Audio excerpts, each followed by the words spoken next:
Welcome viewers to my channel Online Partho web page designing এর fourth পার্টে আজকে আলোচনা করব রেসপন্সিভ ওয়েব পেজ নিয়ে। খুব ইম্পর্টেন্ট এবং ভাইটাল পোর্শন এটা। আগের তিনটি পর্বের লিংক দেওয়া থাকবে, প্রয়োজন অনুযায়ী ওটা দেখে নেওয়া যাবে। তো what do you mean by responsive web page? না, ব্যাপারটা হলো এই যে আমরা যে ওয়েব পেজ ডিজাইন করব সেটা বিভিন্ন রকম ডিভাইসে যাতে লুকটা একই রকম হয়, মানে যাতে কন্টেন্টটা পুরোপুরি দেখা যায় ঠিকভাবে, ডিভাইস অনুযায়ী অ্যাডজাস্ট করে নেয়।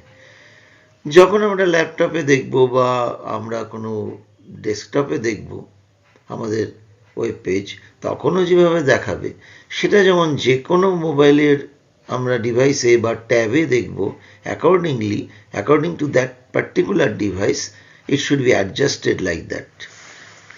কাজেই আমাদের ট্যাবে খুললে সেরকম অনুযায়ী কোনো যাতে আলাদা রকম লাগে না দেখতে, সেটা খেয়াল করাটাই হচ্ছে রেসপন্সিভ ওয়েব পেজ ডেভেলপমেন্টের মূল একটা দিক। তো কি পয়েন্টস কি? ফ্লেক্সিবল লেআউট, পেজটা যে ওয়েব পেজটা যাতে আমাদের ডিভাইসের স্ক্রিন অনুযায়ী অ্যাডজাস্ট হয়ে যায় এবং ফিট হয়ে যায়। যে কোনো ইমেজ যত বড়ই হোক না কেন সেটা যেন ঠিক মতো সাইজে ফিট করে, স্মল স্ক্রিন হোক, লার্জ বা মিডিয়াম কোনো স্ক্রিন হোক। সুতরাং মোবাইল ফ্রেন্ডলি ডিজাইন তো করতেই হয় আজকের দিনে। আজকের দিনে হাতে সবারই স্মার্টফোন, সুতরাং আমার ওয়েব পেজটা যাতে ঠিকঠাক দেখা যায় থ্রু আমরা যখন ব্রাউজিং করব থ্রু স্মার্টফোন আর এনি আদার ডিভাইস, ট্যাব হতে পারে সেটা আমাদের খেয়াল রাখতেই হবে। শুরু করা যাক তাহলে ধীরে ধীরে। একটা এক্সাম্পল আনা যাক যে এই যে ওয়েব পেজটা, খুব প্রাথমিক দিক একটা ন্যাভিগেশন বার যার মধ্যে আমাদের মেনু আছে, ডান দিকে একটা লগ ইন বাটন, মাঝখানে কন্টেন্ট, শেষে একটা ফুটার। সেটা যখন আমি মোবাইল ভিউ করছি তখন এই বাঁ দিকের স্ক্রিনটার মতো ঠিক অ্যাডজাস্ট হয়ে যাচ্ছে, কেটে যাচ্ছে না, মেনুও কাটছে না বা আমার কন্টেন্ট বেরিয়ে যাচ্ছে না। আবার ট্যাবে যখন খুলছি ডান দিকের ভিউটা, তাতেও আমার সমানভাবেই আসছে পেজটা। তো এই ওয়েব পেজ ডিজাইনিংয়ে আমরা কী কীভাবে করেছি, কোন কোন পার্ট ইউজ হয়েছে সেটা একটু দেখা যাক। তো আমরা একটা ফোল্ডার, ধরা যাক ওয়েব পেজে তিনটেই জিনিস আছে, আর একটা ফোল্ডার আছে ইমেজেস, তার মধ্যে একটা মাত্র ছবি আছে, me.jpg, আমার একটা ছবি রাখা আছে, ইন্ডেক্স এইচটিএমএল এবং একটা এক্সটার্নাল সিএসএস ফাইল ইউজ হয়েছে, styles.css। আমরা জানি সিএসএস এর এক্সটেনশন নেম হচ্ছে সিএসএস এবং কাস্কেডিং স্টাইল শিট ফুল ফর্ম, যাতে আমরা এইচটিএমএল এর ট্যাগগুলোর ওপরে বিভিন্ন স্টাইল অ্যাপ্লাই করতে পারি, সেভাবেই লেখা থাকে এবং ওটার লিঙ্ক রাখি আমরা এইচটিএমএল পেজে, এতটুকুই। এবং সিএসএসটাই আমার রেসপন্সিভ করার ক্ষেত্রে কাজে দেবে, অ্যাডজাস্ট করবে আমাদের ওয়েব পেজটা ডিফারেন্ট স্ক্রিন অনুযায়ী যাতে ঠিকঠাক দেখায়, সেটা মোবাইল হোক, ট্যাবলেট হোক, আমার ল্যাপটপ হোক বা ডেস্কটপ হোক, এনি স্ক্রিন। দেখা যাক। আমরা প্রথমে styles.css এর বিভিন্ন পার্ট নিয়ে আলোচনা করব।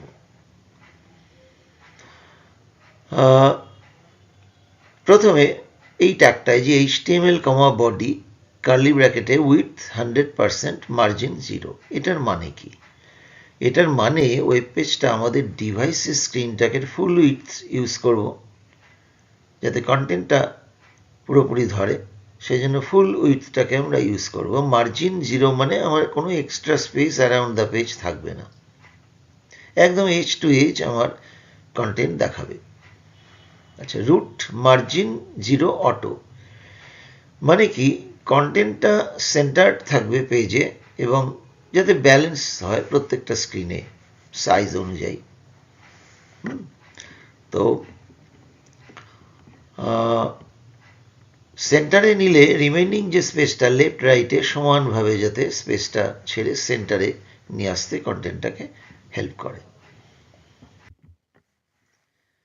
সার্কেল ইমেজ এই ক্লাসটা কি করবে সিএসএস এ, যখন আমরা IMGSRC ট্যাগে কোনো সার্কেল ইমেজ ক্লাসটা ব্যবহার করব, সেই ইমেজটার উইডথ এবং হাইটটা 150 পিক্সেলে আসবে এবং বর্ডার রেডিয়াস 50% দিলে কি হয়, পুরোটা একটা রাউন্ড লাইক এ সার্কেল, একটা সার্কেলের মধ্যে ছবিটা দেখাবে।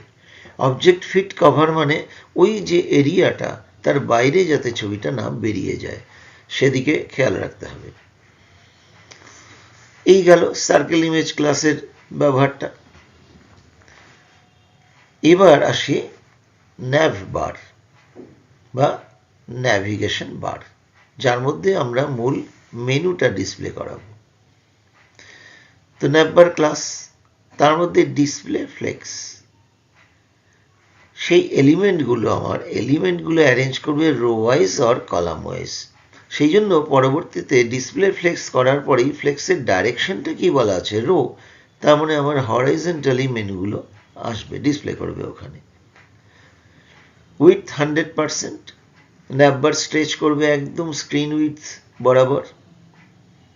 ন্যাভবারের height 48 pixel, background colour cyan এবং অ্যালাইন আইটেমস সেন্টার, ওটা ভার্টিক্যালি সেন্টার হবে। ওই দুদিকে হোম, তার ওপরে এবং নিচে এই যে হোম, অ্যাবাউট, সার্ভিসেস, কন্ট্যাক্ট, এই যে মেনুগুলো যাচ্ছে আইটেম, তার ওপরে নিচের স্পেসটা কিন্তু ইকুয়াল আছে, একদম সেন্টারে আছে, মাঝখানে ন্যাভবার। এই গেল এটার বিশ্লেষণ।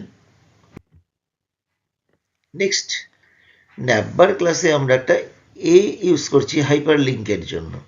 এই যে home, about, services, contact, so that when we click that particular menu item it will direct to related web page, তাই তো? তো AHREF যেটা ইউজ করব আমরা HTML এ বুঝতে পারবো। তো দিয়ে যে অ্যাঙ্করিং ট্যাগটা ইউজ করব সেটাও ফুল হাইট ন্যাভিগেশন বারের ইউটিলাইজ করবে হাইটটা। অ্যালাইন কন্টেন্ট সেন্টার, মানে ওই লিঙ্কের মধ্যে অ্যালাইন কন্টেন্টটা একদম সেন্টারে থাকবে। Font size 20 pixel, text size set to 20 pixel, padding left 8 pixel and padding right 8 pixel right.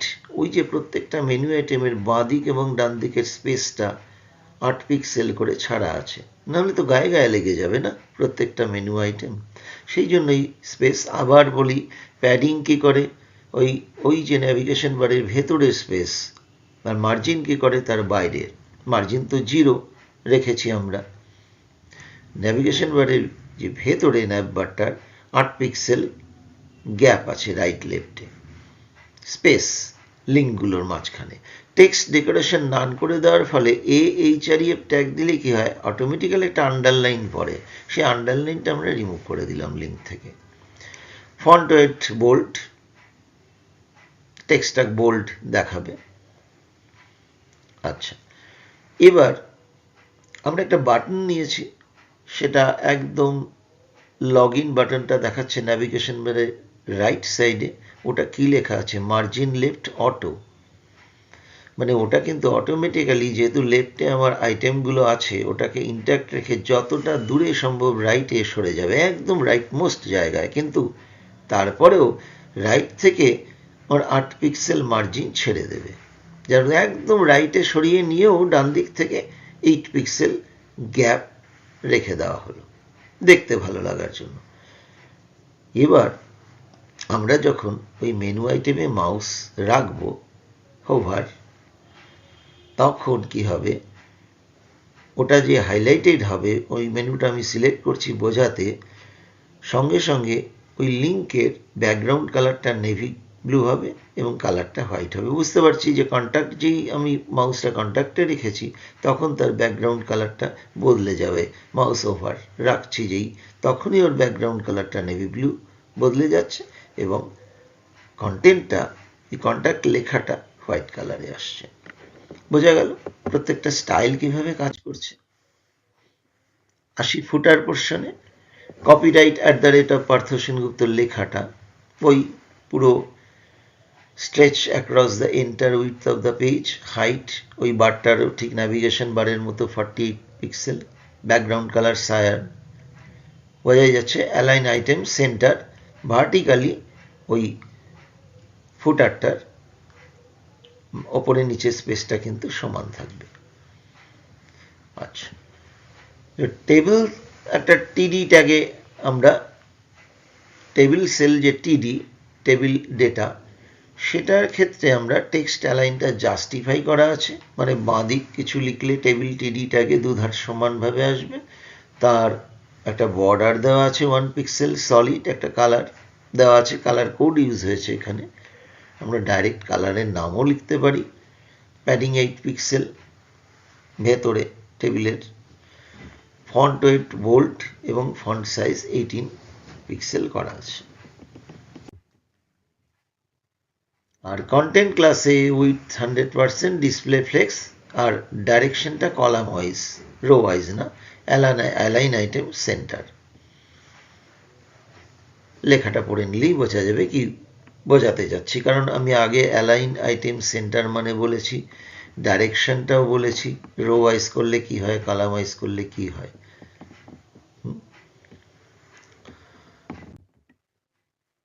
তো পুরোটা কি দাঁড়ালো, আমি 1 2 করে যদি পরপর লিখবো, একদম নিচে নিচে লিখবো, 1 এর নিচে চলে আসবে 2, গোটা সিএসএস ফাইলটা styles.css A part by part যেটা বললাম সেটা একবারে বলছি এখানে লেখা আছে।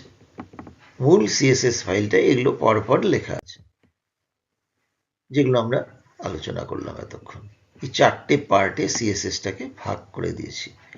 স্ক্রিনটাকে হোল্ড করে করে আমরা খাতায় নোট রাখবো, নোট রেখে অভ্যাস করব।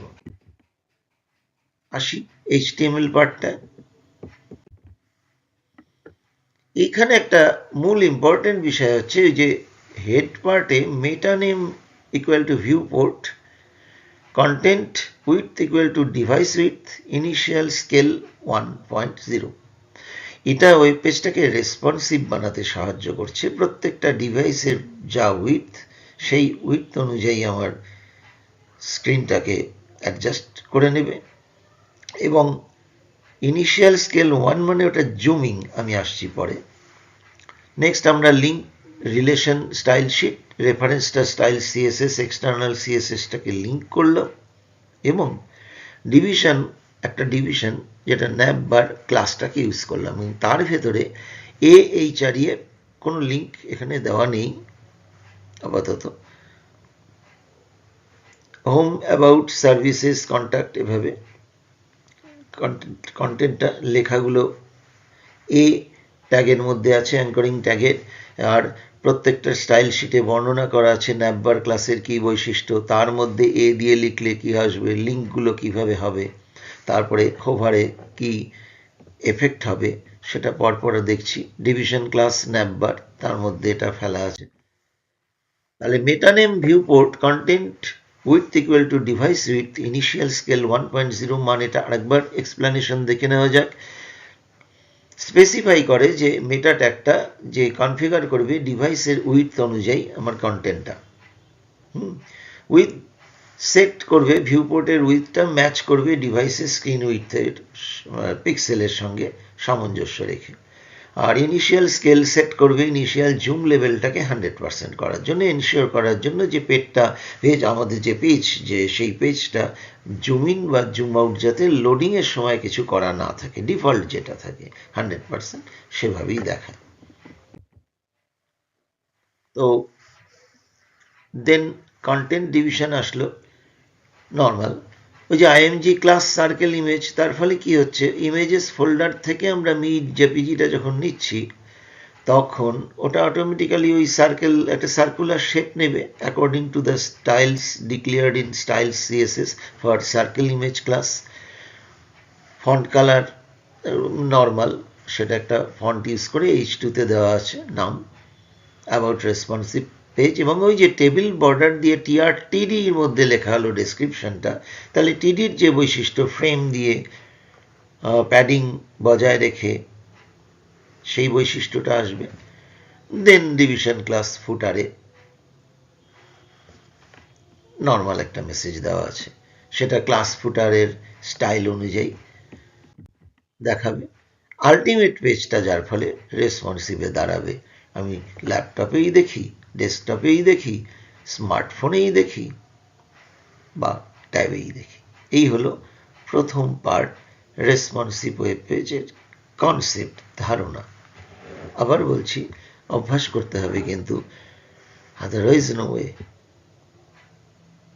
সুতরাং থামিয়ে থামিয়ে দেখে একটু ধৈর্য ধরে, ভিডিও কতক্ষণ, 15 মিনিটের একটা ভিডিও, আস্তে আস্তে ম্যাটারটা কমিয়ে নিচ্ছি, অন্য কথা থাক, টেকনিক্যাল কথায় ডাইরেক্ট ঢুকে যাচ্ছি, একটু চেঞ্জ পরিবর্তন আমারও হচ্ছে, হোক। কন্টেন্ট 15-16-20 মিনিটের মধ্যে রাখার চেষ্টা করছি, হয়ে যায় বেশি। ভালো থাকবেন, সঙ্গে থাকবেন। নতুন বছর আশা করি সবারই ভালো শুরু হয়েছে, সারা বছর ভালো কাটুক। সাবস্ক্রাইব করতে ভুলবেন না, শেয়ার করতে ভুলবেন না, এটা তো বলতেই হবে। ভালো থাকবেন।